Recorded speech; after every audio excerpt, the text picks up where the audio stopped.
നമസ്കാരം, എല്ലാവർക്കും ചാനലിലോട്ട് സ്വാഗതം. നമ്മൾ ദോശമാവും റവയും എല്ലാം ഉപയോഗിച്ചിട്ട് ചെയ്യാൻ പറ്റിയ ഒരു സിമ്പിൾ സ്വീറ്റ് റെസിപ്പിയാണ് ചെയ്യുന്നത്. അപ്പോൾ എല്ലാവരും ട്രൈ ചെയ്ത് നോക്കുക. ഈവനിങ് സ്നാക്സ് ആയിട്ടും ഒക്കെ നിങ്ങൾക്ക് കഴിക്കാൻ പറ്റിയ ഒരു സിമ്പിൾ റെസിപ്പിയാണ്. അപ്പോൾ നമുക്ക് എങ്ങനെയാണെന്ന് നോക്കാം. ഞാനൊരു കടായി വെച്ചിട്ടുണ്ട്. അതിലോട്ട് ഒരു 1/2 കപ്പ് വെള്ളം, സാധാരണ വെള്ളം. ഇനി നമുക്ക് ഇതിലോട്ട് ഒന്ന് തിളച്ച് വന്നപ്പോഴത്തേക്ക് കറക്റ്റ് ഒരു 1/2 കപ്പ് റവ, 1/2 കപ്പ് വെള്ളത്തിന് 1/2 കപ്പ് റവയെ നന്നായിട്ടൊന്ന് ഇളക്കി കൊടുക്കാം നമുക്ക്.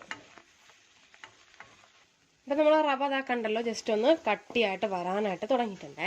ഈ ടൈമിന് നിങ്ങൾക്ക് എത്ര മധുരം വേണോ അതിനനുസരിച്ച് പഞ്ചസാര ചേർത്ത് കൊടുക്കുക. ഇതിൻ്റെ ഒപ്പം തന്നെ കുറച്ച് ഏലക്ക പൊടിച്ചത്. നമ്മൾ പഞ്ചസാര ചേർത്ത് കൊടുക്കുമ്പോൾ ഇത് വീണ്ടും ഒന്ന് ലിക്വിഡ് പരുവമായിട്ട് വരും. നമ്മൾ നന്നായിട്ട് പഞ്ചസാരയും ചേർത്തിട്ട് നന്നായിട്ട് വീണ്ടും ഒന്ന് ഇളക്കി കൊടുക്കുക. അതൊക്കെ കണ്ടല്ലോ, വീണ്ടും അതുപോലെ ആ ഒരു ലൂസി കൺസിസ്റ്റൻസിയിൽ വരുന്നുണ്ട്.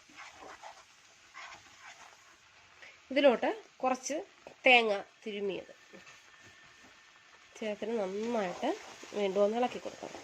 ഇളക്കി കൊടുത്തിട്ട് വീണ്ടും നല്ലൊന്ന് കട്ടിയായിട്ട് വരുന്നത് വരെ ഈ മിക്സ് നന്നായിട്ട് ഇളക്കി നിങ്ങൾ എടുക്കണം. ഇതിപ്പോൾ കണ്ടല്ലോ, പരസ്പരം ഒട്ടിപ്പിടിക്കാതെ നമ്മൾ ഫ്രൈങ് പാനിലൊന്നും ഒട്ടിപ്പിടിക്കാത്ത തരത്തിൽ ഇതൊന്ന് റെഡി ആയിട്ടുണ്ട്. ഒരു 2 മിനിറ്റും കൂടെ നമുക്കിതുപോലെ നന്നായിട്ട് ഒന്ന് ഇളക്കി കൊടുക്കാം. എന്താ കണ്ടല്ലോ, ഇപ്പോൾ എങ്ങും ഒട്ടിപ്പിടിക്കാത്ത പരുവത്തിലാണ് ആയിട്ടുള്ളത്. നന്നായിട്ട് ഒരു 2 മിനിറ്റും കൂടെ ഇളക്കി കൊടുക്കാം. നമുക്ക് ലാസ്റ്റ് ഒരു 1/2 ടീസ്പൂൺ നെയ്യ് ഒഴിച്ച് കൊടുത്തിട്ട് ഇതെല്ലാം കൂടെ വീണ്ടും അതിട്ട് നന്നായിട്ടൊന്ന് മിക്സ് ചെയ്തെടുക്കാമേ. ഇതെല്ലാം കൂടെ അപ്പോൾ ആ നെയ്യിൻ്റെ ആ ഒരു മണവും ഏലക്കേൻ്റെ മണവും എല്ലാം കൂടെ ചേർന്ന് നല്ലൊരു മണം നിങ്ങൾക്ക് കിട്ടും. 2 മിനിറ്റ് വീണ്ടും ഇതുപോലെ നന്നായിട്ട് ഒന്ന് ഇളക്കി കൊടുക്കാം. ഇതിപ്പം റെഡി ആയിട്ടുണ്ട്. ഇനി നമുക്ക് ഇതിനെ തണുക്കാനായിട്ട് ഒന്ന് വെക്കാം.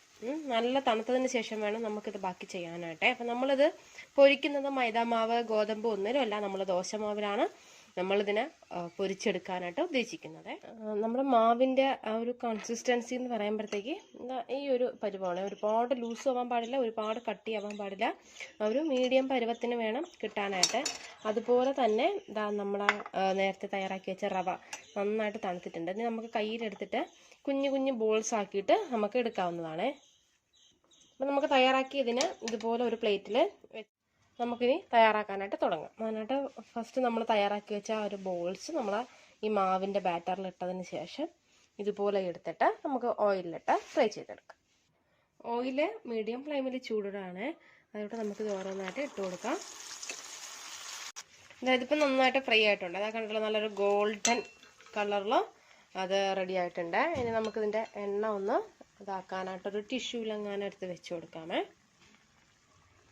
അപ്പോൾ ഞാനെല്ലാം ഫ്രൈ ചെയ്ത് എടുത്ത് വെച്ചിട്ടുണ്ട്. കണ്ടല്ലോ, നല്ല അടിപൊളിയായിട്ടുണ്ട്. അപ്പം നമുക്കിതൊന്ന് പൊട്ടിച്ച് നോക്കാം അകത്ത് എങ്ങനെയാണ് എന്ന്. ഇതൊക്കെ കണ്ടല്ലോ, ഞാൻ പൊട്ടിച്ചെടുത്തതാണേ. കണ്ടല്ലോ.